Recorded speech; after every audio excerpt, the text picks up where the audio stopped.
ನಿತ್ಯೋತ್ಸವ ನಿನಗೆ ನಿತ್ಯೋತ್ಸವ ತಾಯಿ ನಿತ್ಯೋತ್ಸವ. ಇತಿಹಾಸದ ಹಿಮದಲ್ಲಿನ ಸಿಂಹಾಸನ ಮಾಲೆಯಲ್ಲಿ ಘಟ ಸಾಹಸ ಸಾರುತ್ತಿರು ಶಾಸನಗಳ ಸಾಲಿನಲ್ಲಿ. ಇತಿಹಾಸದ ಹಿಮದಲ್ಲಿ ಸಿಂಹಾಸನ ಮಾಲೆಯಲ್ಲಿ ಘಟ ಸಾಹಸ ಸಾರುತ್ತಿರು ಶಾಸನಗಳ ಸಾಲಿನಲ್ಲಿ. ಓಲೆಗರಿಯ ಸಿರಿಗಳಲ್ಲಿ ದೇಗುಲಗಳ ಭಿತ್ತಿಗಳು, ಓಲೆಗರಿಯ ಸಿರಿಗಳಲ್ಲಿ ದೇಗುಲಗಳ ಭಿತ್ತಿಗಳು. ನಿತ್ಯೋತ್ಸವ ತಾಯಿ ನಿತ್ಯೋತ್ಸವ ನಿನಗೆ ನಿತ್ಯೋತ್ಸವ ತಾಯಿ ನಿತ್ಯೋತ್ಸವ. ಜೋಗದ ಸಿರಿ ಬೆಳಕಿನಲ್ಲಿ ತುಂಗೆಯ ತೆನೆ ಬಡುಕಿನಲ್ಲಿ ಸಹ್ಯಾದ್ರಿಯ ಲೋಹದ ದಿರವು ತುಂಗದ ನಿಲುಕಿನಲ್ಲಿ. ಬಾರಿಸು ಕನ್ನಡ ಡಿಂಡಿಮವ, ಬಾರಿಸು ಕನ್ನಡ ಡಿಂಡಿಮವ, ಓ ಕರ್ನಾಟಕ ಹೃದಯ ಶಿವ. ಬಾರಿಸು ಕನ್ನಡ ಡಿಂಡಿಮವ, ಬಾರಿಸು ಕನ್ನಡ ಡಿಂಡಿಮವ, ಓ ಕರ್ನಾಟಕ ಹೃದಯ ಶಿವ. ಬಾರಿಸು ಕನ್ನಡ ಡಿಂಡಿಮವ. ಸತ್ತಂತಿಹರನು ಬಡಿದ ಚರಿಸು, ಕಚ್ಚಾಡುವರನು ಕೂಡಿಸಿ ಒಲಿಸು. ಸತ್ತಂತಿಹರನು ಬಡಿದ ಚರಿಸು, ಕಚ್ಚಾಡುವರನು ಕೂಡಿಸಿ ಒಲಿಸು. ಹೊಟ್ಟೆಯ ಕೀಚಿಗೆ ಕಣ್ಣೀರ್ ಸುರಿಸು, ಹೊಟ್ಟೆಯ ಕೀಚಿಗೆ ಕಣ್ಣೀರ್ ಸುರಿಸು. ಒಟ್ಟಿಗೆ ಬಾಳುವ ತೆರದಲ್ಲಿ ಹರಸು, ಒಟ್ಟಿಗೆ ಬಾಳುವ ತೆರದಲ್ಲಿ ಹರಸು. ಬಾರಿಸು ಕನ್ನಡ ಡಿಂಡಿಮವ, ಓ ಕರ್ನಾಟಕ ಹೃದಯ ಶಿವ. ಬಾರಿಸು ಕನ್ನಡ ಡಿಂಡಿಮವ. ಶೈಶಿಬೇತರ ಕೃತಿ ಕೃತಿಯಲ್ಲಿ ಮೂಡಲಿ ಮಂಗಳ ಮತಿ ಮತಿಯಲ್ಲಿ. ಶೈಶಿಬೇತರ ಕೃತಿ ಕೃತಿಯಲ್ಲಿ ಮೂಡಲಿ ಮಂಗಳ ಮತಿ ಮತಿಯಲ್ಲಿ. ಕವಿ ಋಷಿ ಸಂತರ ಆದರ್ಶದಲ್ಲಿ, ಕವಿ ಋಷಿ ಸಂತರ ಆದರ್ಶದಲ್ಲಿ ಸರ್ವೋದಯವಾಗಲಿ.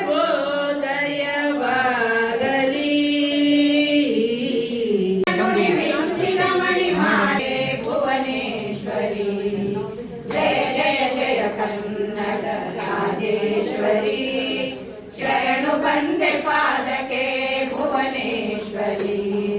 ಕಾವೇರಿಯ ಸಿರಿಪೈರಿನ ಹಾಡಿಗೆ ಮಿಂಚು ನಗೆಯ ಶರಾವತಿಯ ಬೀಡಿಗೆ.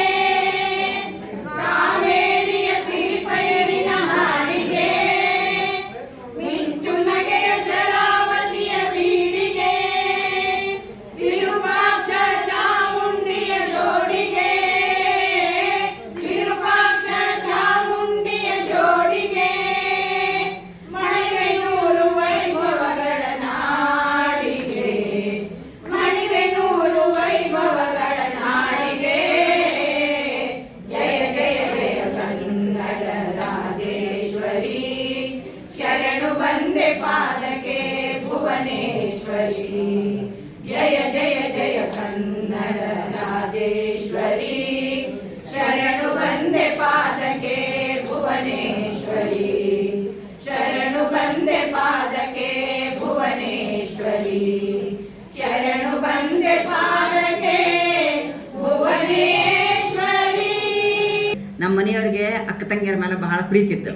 ಹಾಗಾಗಿ ಯಾವ ಅಕ್ಕ ತಂಗಿಯರಂದ್ರೆ ಭಾಳ ಪ್ರೀತಿ, ಅಕ್ಕ ಅದರೊಳಗೂ ಈಗ ಆರಾಮಿಲ್ಲದ ಅಕ್ಕ ಅಂತೂ ಭಾಳ ಪ್ರೀತಿ ಇದ್ದರು.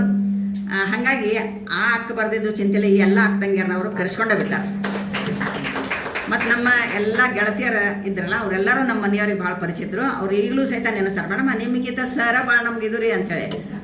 ಅಷ್ಟು ಅವರು ಆತ್ಮೀಯತೆಯಿಂದ ಇರ್ತಿದ್ರು. ಮತ್ತು ಈಗಾಗಲೇ ನಮ್ಮ ಮಹೇಶ್ ಅವ್ರು ಹೇಳಿದರು, ಅವ್ರ ಒಡನಾಟ ಹೆಂಗಿತ್ತು, ಸಣ್ಣ ಮಕ್ಕಳ ಸಹಿತ ಹೆಂಗೆ ಪ್ರೀತಿಯಿಂದ ಕಾಣ್ತಿದ್ರು ಅನ್ನೋದು ಅವ್ರು ಹೇಳಿದ ಭಾಳ ಸತ್ಯ ಮಾತದ. ಅವರು ಯಾರ ಇರಲಿ, ಅವರು ನಮ್ಮವರು ಇರಲಿ, ಹೊರಗಿನವ್ರು ಇರಲಿ, ಮಕ್ಕಳಿಗಿಂತ ಹೆಚ್ಚು ಪ್ರೀತಿಯಿಂದ ನೋಡ್ತಕ್ಕಂಥ ಸ್ವಭಾವ ಅವ್ರದ್ದಾಗಿತ್ತು. ಅವ್ರ ಬಗ್ಗೆ ಬಹಳಷ್ಟು ಹೇಳಬೇಕಾದಂಥ ಅವಶ್ಯಕತೆ ಇಲ್ಲ. ಯಾಕಂದ್ರೆ ಈಗಾಗಲೇ ಮಹೇಶ್ ಅವರು ಹೇಳ್ಯಾರ, ನಮ್ಮ ಪ್ರಕಾಶ್ ಅವರು ಹೇಳ್ಯಾರ. ಮತ್ತು ನಮ್ಮ ಮಕ್ಕಳು ಬರದೇ ಹೋದರೂ ನಮ್ಮ ತಮ್ಮಗಳು ಅದಾರ ಇಲ್ಲಿ. ನಮ್ಮ ಎಲ್ಲ ರಂಡಿಯವರಾಯ್ತು, ಜನರಥ ಹಡಗ್ಲಿಯವರಾಯ್ತು, ನಮ್ಮ ತಮ್ಮಗಳಿವರು, ಇವ್ರು ಬಂದು ಕೆಲಸ ಮಾಡಿದ್ರಂತ ಮುಗಿದು ಎಲ್ಲರೂ ಬಂದಂಗೆ ನನಗೆ ಅದು ಒಂದು ಸಂತೋಷ ನನಗದ. ಆಮೇಲೆ ಶರಣರು ಹೇಳ್ದಂಗೆ ಎಮ್ಮವರು ಬೆಸಗೊಂಡರೆ ಅದೇ ಶುಭ ಲಗ್ನವೆನ್ನಿರಂಡಿ ಅಂದಂಗೆ ಇರಲಿ. ನಮ್ಮ ಮನೆಯವ್ರು ನೆನೆಸೋ ಕೆಲಸ ಮಾಡೋದಲ್ಲ, ಯಾವ ದಿವಸ ಅನುಕೂಲ ಆಗ್ತದೆ ಆ ದಿವಸ ನೆನೆಸೋದು ಮುಖ್ಯ. ವರ್ಷದೊಳಗೆ ಒಮ್ಮೆನಾದರೂ ಅವರನ್ನು ಸ್ಮರಣೆ ಮಾಡ್ಕೊಳ್ತಕ್ಕಂಥದ್ದು ಮುಖ್ಯ. ಆ ದೃಷ್ಟಿಯಿಂದ ಇವತ್ತು ಈ ಕಾರ್ಯಕ್ರಮವನ್ನು ನಾವು ಹಮ್ಮಿಕೊಂಡದ್ದು ನನಗೆ ಬಹಳ ಸಂತೋಷ ಆಗಿದೆ. ಮತ್ತು ಈ ಕಾರ್ಯಕ್ರಮ ಈಗ ಇಷ್ಟು ವರ್ಷ ನಾನು ಬಹಳಷ್ಟು ಕಾರ್ಯಕ್ರಮಗಳನ್ನು ಸ್ವತಃ ಜವಾಬ್ದಾರಿ ತೊಗೊಂಡು ಮಾಡ್ತಿದ್ದೆ. ಈಗ ಅಷ್ಟು ಮಾಡ್ಲಿಕ್ಕೆ ಆಗೋದಿಲ್ಲ. ಈಗ ಅದಕ್ಕೆ ನಮ್ಮ ತಮ್ಮಗಳ ಮೇಲೆ ಅವ್ರ ಹೆಗಲ ಮೇಲೆ ಹೊರಿಸಿಬಿಟ್ಟೇನೆ. ಅವರೆಲ್ಲ ಚಲೋ ಮಾಡ್ತಾರಂತ ಗೊತ್ತಾಗ್ಯದ ನನಗೆ. ಅದಕ್ಕೆ ನಾನು ಭಾಳ ತಲೆ ಕೆಡಿಸ್ಬೋದ. ನೀವು ಯಾವ ದಿವಸ ಹೇಳ್ತೀರ ಅವತ್ತ, ಯಾವ ಗೆಸ್ಟ್ ಹೇಳ್ತೀರ ಆ ದಿವಸ ಅಂತ ಹೇಳಿ ಮಾಡ್ಕೊಂತ ಹೊಂಟೇನೆ. ಅದಕ್ಕೆ ಇವತ್ತು ಕಾರ್ಯಕ್ರಮ ಭಾಳ ಚಲೋ. ನಾನು ಜವಾಬ್ದಾರಿ ತೊಗೊಂಡು ಅವ್ರು ತೊಗೊಂಡಾರಂತ ಭಾಳ ಕಾರ್ಯಕ್ರಮ ಚಲೋ ಆಯಿತು ಅನ್ನೋಂಥದ್ದನ್ನು ಮಾತ್ರ ಮತ್ತೆ ಹೇಳಲಿಕ್ಕೆ ಇಷ್ಟಪಡ್ತೇನೆ. ಮತ್ತು ನಮ್ಮ ಮಹಿಳಾ ಮಂಡಳದ ಎಲ್ಲ ಸೋದರಿಯರು ಭಾಳ ಚಂದ ಹಾಡು ಹೇಳಿದರು. ಆ ಹಾಡುಗಳನ್ನು ಕೇಳಿ ಭಾಳ ಸಂತೋಷ ಆಯಿತು. ಪ್ರತಿ ಸಲ ನಾನು ನಮ್ಮ ಮನೆಯವ್ರ ಬಗ್ಗೆ ಭಾಳಷ್ಟು ಹೇಳ್ತಿದ್ದೆ, ಅಂದರೆ ಹೆಂಗೆ ಸಮಾಜ ಸೇವೆ ಮಾಡ್ತಿದ್ರು, ಹೆಂಗೆ ಮಾಡ್ತಿದ್ರು ಅನ್ನೋದನ್ನು. ಆದರೆ ಈ ಸಲ ಒಂದು ಸ್ವಲ್ಪ ಬೇರೆ ಒಂದು ವಿಷಯ ಹೇಳ್ಬೇಕಂತೀನಿ. ಏನಂದರೆ ಈಗಾಗಲೇ ನಮ್ಮ ಪರಿಚಯ ಮಾಡುವಾಗ ಹೇಳಿದರು, ನಾನು ಹುಟ್ಟಿದ್ದು ಜಜ್ಜರ ಮನೆಯೊಳಗೆ, ನಮ್ಮ ಮನೆಯವ್ರದ್ದು ಗೌಡ್ರ ಮನೆ. ಜಜ್ಜರ ಮನೆಯಿಂದ ಗೌಡ್ರ ಮನೆಗೆ ಬಂದಾಗ ಏನೇನು ತಲ್ಲಣಗಳು ಆಗಿರ್ಬೋದು, ಏನೇನು ಬದಲಾವಣೆಗಳಾಗಿರ್ಬೋದು, ಎಷ್ಟು ಅಡ್ಜಸ್ಟ್ಮೆಂಟ್ ಮಾಡ್ಕೊಳ್ಳೋದು ನನಗೆ ಕಷ್ಟ ಆಗಿರ್ಬೋದು. In spite of all those things, ಎಲ್ಲ ಕಷ್ಟಗಳಿದ್ರೂ ಕೂಡ ಅವುಗಳನ್ನು ನಾವು ಜೀವನದೊಳಗೆ ಒಂದು ಚಾಲೆಂಜ್ ಅಂತ ತಗೊಂಡು ಅದನ್ನು ಎದುರಿಸಿದ್ರೆ ಆವಾಗ ನಮ್ಮ ಜೀವನ ಗಟ್ಟಿ ಆಗ್ತದೆ. ಒಂದು ಕಲ್ಲನ್ನು ಶಿಲ್ಪಿ ಕಟ್ಟದ ಮೂರ್ತಿ ಮಾಡಿದಾಗ, ಉಳಿ ಹಚ್ಚಿದಾಗ ಹೆಂಗೆ ಒಂದು ಮೂರ್ತಿ ತಯಾರಾಗ್ತದಲ್ಲ, ಹಂಗೆ ನಮ್ಗೆ ಸಮಸ್ಯೆಗಳು, ಜೀವನದೊಳಗೆ ಸಮಸ್ಯೆಗಳು, ಚಾಲೆಂಜಸ್ ಬಂದಾಗ ಅವುಗಳನ್ನು ಎದುರಿಸ್ತಾ ನಾವು ಒಳ್ಳೆ ಮೂರ್ತಿಗಳು ಆಗ್ತೀವಿ ಅನ್ನೋದನ್ನು ನನ್ನ ಜೀವನದೊಳಗೆ ನಾನು ಕಂಡುಕೊಂಡೇನೆ. ಈ ರೀತಿ ಇವತ್ತು ಬಹಳಷ್ಟು ವಿಷಯದೊಳಗೆ ನಮ್ಮ ಮನೆಯವರು ಬಹಳ ಅತಿಥಿ ಸತ್ಕಾರ ಮಾಡೋದ್ರೊಳಗೆ ಎತ್ತಿದ ಕೈ. ನಮ್ಮ ಮನೆಯವರಂದ್ರೆ ನಮ್ಮ ಕುಟುಂಬದ ಎಲ್ಲ ಸಂಕನಗೌಡರ ಫ್ಯಾಮಿಲಿ ಅಂದರೆ ಎತ್ತಿದ ಕೈ. ಆದರೆ ನಮ್ಮದು ನಮ್ಮ ತವರ ಮನೆಯೊಳಗೆ ನಮ್ಮ ತಂದೆಯವ್ರ ಜಡ್ಜ್ ಇದ್ದಿದ್ದಕ್ಕೆ ಹೆಚ್ಚಿಗೆ ಜನರ ಕಾಂಟ್ಯಾಕ್ಟ್ನಾಗ ಇರಲಿಕ್ಕೆ ಅವಕಾಶ ಇರ್ತಿದ್ದಿಲ್ಲ. ಅದು ಅವ್ರ ಎಥಿಕ್ಸ್, ಅವ್ರದ್ದು ನೌಕರಿದು ಎಥಿಕ್ಸ್. ಸೊ ಅವ್ರು ಅದನ್ನು ಫಾಲೋ ಮಾಡ್ತಿದ್ರು. ಹೀಗಾಗಿ ನಾವು ಬರೀ ನಾವಾಯ್ತು, ನಮ್ಮ ಮನೆ ಆಯ್ತು, ನಮ್ಮ ಕೆಲಸ ಆಯ್ತು, ಹಂಗೆ ಇರ್ತಿದ್ವಿ.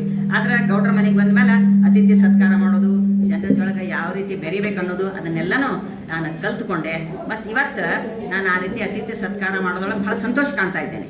ಅವ್ರ ಮನಸ್ಸಿನೊಳಗೆ ಏನಿತ್ತಲ್ಲ ಅದು. ನನ್ನ ಮಗಳು ಒಂದು ಸಲ ಕೇಳಿದ್ದು, ಭಾಳ ಸಲ ನಾನು ಹಿಂಗೆ ಕಾರ್ಯಕ್ರಮ ಮಾಡೋದು, ಮಂದಿನ ಊಟಕ್ಕೆ ಕರೆಯೋದು ಅದೆಲ್ಲ ಮಾಡಿದಾಗ, ಏನು ಡ್ಯಾಡಿ ನಿಮ್ಮ ಮನ್ಯಾಗ ಬಂದುಬಿಟ್ಟಾರೇನೋ ಅಂತ ಕೇಳಿದಾಗೆ. ಅಂದ್ರೆ ಅಷ್ಟು ನನಗೆ ಮೊದಲ ಅಷ್ಟು ಆ ಹುರುಪಲೆ ಮಾಡ್ತಿದ್ದಿದ್ದಿಲ್ಲ. ಆದರೆ ಈಗ ಅವ್ರು ಇಲ್ಲದಾಗ ಆ ರೀತಿ ಮಾಡೋದ್ರ ಮುಖಾಂತರ ಅವರಿಗೆ ಒಂದು ಶಾಂತಿಯನ್ನು ದೊರಕಿಸ್ಕೊಡುವಂಥ ಪ್ರಯತ್ನವನ್ನು ನಾನು ಮಾಡ್ತಾ ಇದ್ದೇನೆ ಅಂತ ಹೇಳ್ಬೋದು. ನಮ್ಮದು ಬರೀ ಪುಸ್ತಕ ಜ್ಞಾನ ಆದರೆ ನಮ್ಮ ಮನೆಯವರು ವ್ಯವಹಾರ ಜ್ಞಾನ ಜಾಸ್ತಿ. ಒಂದು ಸಲ ನನಗೆ ಅವ್ರು ಏನಂದ್ರೆ ನಿನಗೆ ವ್ಯವಹಾರ ಜ್ಞಾನ ಇಲ್ಲ ಅಂತ ಹೇಳಿದ್ರು. ಅದಕ್ಕೆ ನಾನು ಹೇಳಿದೆ, ಹೌದ್ರಿ ನನಗೆ ವ್ಯವಹಾರ ಜ್ಞಾನ ಇಲ್ಲ, ಅದಕ್ಕೆ ನಿಮ್ಮನ್ನು ಮದುವೆ ಮಾಡ್ಕೊಂಡೇನೆ ಅಂತ ಹೇಳಿದೆ. ಅಂದ್ರೆ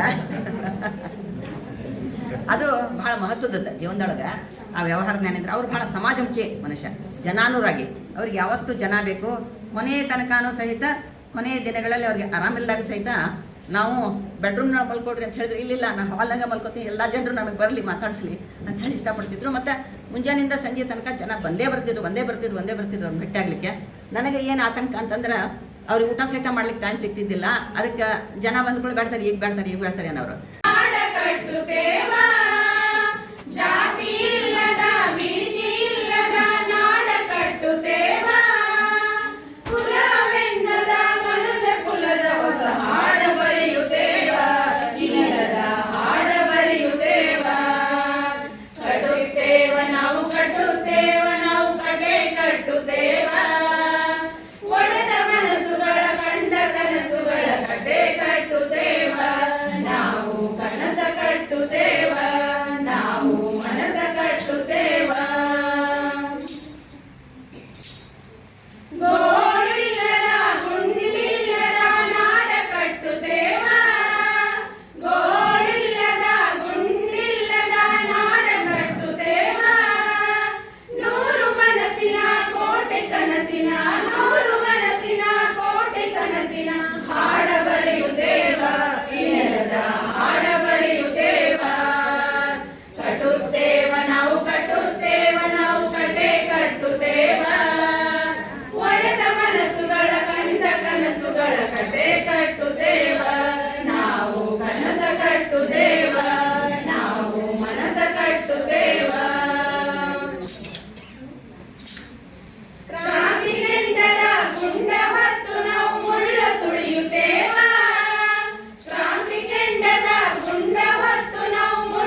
ಕತೆ ಕಟ್ಟುತ್ತೇವ ನಾವು ಕನಸ ಕಟ್ಟುತ್ತೇವ ನಾವು ಮನಸ ಕಟ್ಟುತ್ತೇವ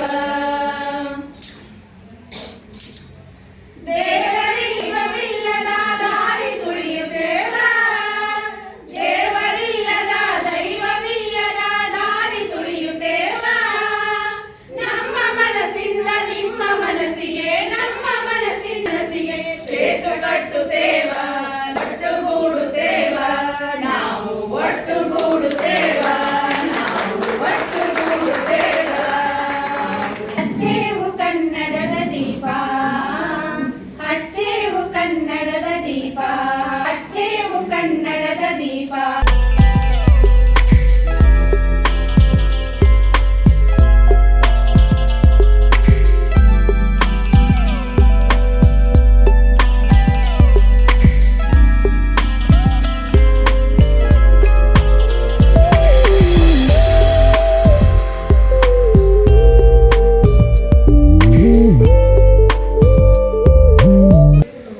ಈಗಾಗಲೇ ಅವರು ಬಹಳ ಚೆನ್ನಾಗಿ ಮಾತಾಡಿದರು. ನಾನು ಸದ್ಯಕ್ಕೊಮ್ಮೆ ರಾಣೆಬೆನ್ನೂರಿಂದ ಹುಬ್ಬಳ್ಳಿಗೆ ಬರ್ತಾ ಇದ್ದಲ್ಲ, ಆ ಸಂದರ್ಭದಲ್ಲಿ ನನ್ನ ಜೊತೆಗೆ ಮಾತಾಡಿ ನಿಮ್ಮ ಮಗಳೇನು ಮಾಡ್ತಾರಪ್ಪ, ನಿಮ್ಮ ಮಗಳ ಬಗ್ಗೆ ಸದ್ಯಕ್ಕೆ ಬಹಳಷ್ಟು ಕಾಳಜಿ ವಹಿಸಿಕೊಂಡು ನನ್ನ ಕುಟುಂಬ ಬಗ್ಗೆ ಬಹಳ ಪ್ರೀತಿ ವಿಶ್ವಾಸ ಇತ್ತು. ನಮ್ಮ ರಮೇಶ್ ಅಂದ್ಕೊಂಡ್ರೆ ಸರ್ಗೆ ಅಂತ ಒಂದು ವ್ಯಕ್ತಿಯನ್ನು ಕಳ್ಕೊಂಡಿದ್ದೇವೆ. ಅದರ ಅವ್ರ ನೆನಪಿಗಾಗಿ ವೀಣಾ ಮೇಡಮ್ ಅವರು ಬಹಳ ಚೆನ್ನಾಗಿ ಈ ವರ್ಷ ನನಗೆ 4 ಇವತ್ತಿನ ಕಾರ್ಯಕ್ರಮ ಅತ್ಯಂತ ಯಶಸ್ವಿಯಾಯಿತು. ಅವರ ಆತ್ಮಕ್ಕೆ ಶಾಂತಿ ಸಿಕ್ತೆ ಅಂತಕ್ಕಂಥ ಮಾತನ್ನು ಹೇಳ್ತಾ, ಹೀಗೆ ಪ್ರತಿಯೊಬ್ಬರು ತಮ್ಮ ಕುಟುಂಬದಲ್ಲಿರ್ತಕ್ಕಂಥ ಹಿರಿಯರಲ್ಲೇ ಪ್ರತಿ ವರ್ಷ ನಡೆಸ್ತಕ್ಕಂಥ ಕಾರ್ಯಕ್ರಮವೆಲ್ಲ ಮಾಡಲೇಬೇಕಂತಕ್ಕಲ್ಲ. ಹೀಗಾಗಿ ಇವತ್ತಿನ ಈ ತಿಂಗಳಲ್ಲಿ ಇದು ಸದ್ಯ ಈಗ ಲಾಸ್ಟು ಇನ್ನು 29ನೇ ತಾರೀಕು ಒಂದು ಕಾರ್ಯಕ್ರಮ ಇದೆ. ಅದು ಯಾಕಂದ್ರೆ ನಾನು 13ನೇ ತಾರೀಕು ಮೌಂಟ್ ಆಬುಗೆ ಹೋಗ್ತಾ ಇದ್ದೆ 10 ದಿವಸ. ಹೀಗಾಗಿ 10 ಡೇಸ್ ನಮಗೆ ರೆಸ್ಟ್ ಇದೆ.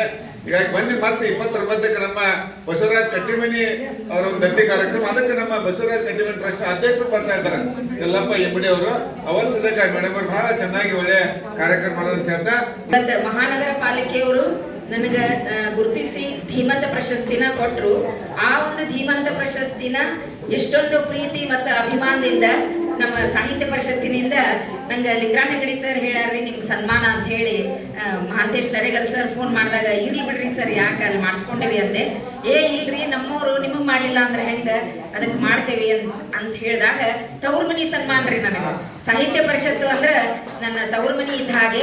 ನನಗೆ ತವ್ರ ಮನಿಯಿಂದ ಇವತ್ತು ಸನ್ಮಾನ ಆಗೈತಿ. ಬಹಳಷ್ಟು ಅತೀವ ಸಂತಸವನ್ನ ತಂದು ಕೊಟ್ಟೈತಿ. ಅದಕ್ಕೆ ನಮ್ಮ ಸಾಹಿತ್ಯ ಪರಿಷತ್ತಿನ ಅಧ್ಯಕ್ಷರಿಗೆ ಹಾಗೂ ಪ್ರತಿಯೊಬ್ಬರಿಗೂ ನನ್ನ ಹೃದಯಪೂರ್ವಕ ಪ್ರೀತಿಯ ಅಭಿಮಾನದ ಧನ್ಯವಾದಗಳನ್ನ ಅರ್ಪಿಸ್ತಾ ಇದ್ದೇನೆ. ಗ್ರಾಹಕರೇ, ಸೆಕೆಂಡ್ ಹ್ಯಾಂಡ್ ವಾಹನ ಬೇಕಾ? ಕಾರ್ ಮತ್ತು ಬೈಕ್ ಬೇಕಾದರೆ ನ್ಯಾಷನಲ್ ಆಟೋ ಕನ್ಸಲ್ಟೆಂಟ್ಗೆ ಭೇಟಿ ನೀಡಿ. ಇಲ್ಲಿ ಎಲ್ಲ ತರಹದ ಸೆಕೆಂಡ್ ಹ್ಯಾಂಡ್ ಬೈಕ್ ಮತ್ತು ಕಾರುಗಳು ಸಿಗುತ್ತದೆ. ವಿಶೇಷವೇನೆಂದರೆ ಲೋನ್ ಮೂಲಕ ವಾಹನ ಖರೀದಿ ಮಾಡಬಹುದು. ನೀವು ಭೇಟಿ ನೀಡಬೇಕಾದ ಸ್ಥಳ old DSP circle, BSL office near KC park, Dharwad. Mobile ಸಂಖ್ಯೆ 7348821313 9008447288. ಈ ನಂಬರ್ಗೆ ಹೆಚ್ಚಿನ ಮಾಹಿತಿಗಾಗಿ ಸಂಪರ್ಕಿಸಬಹುದು.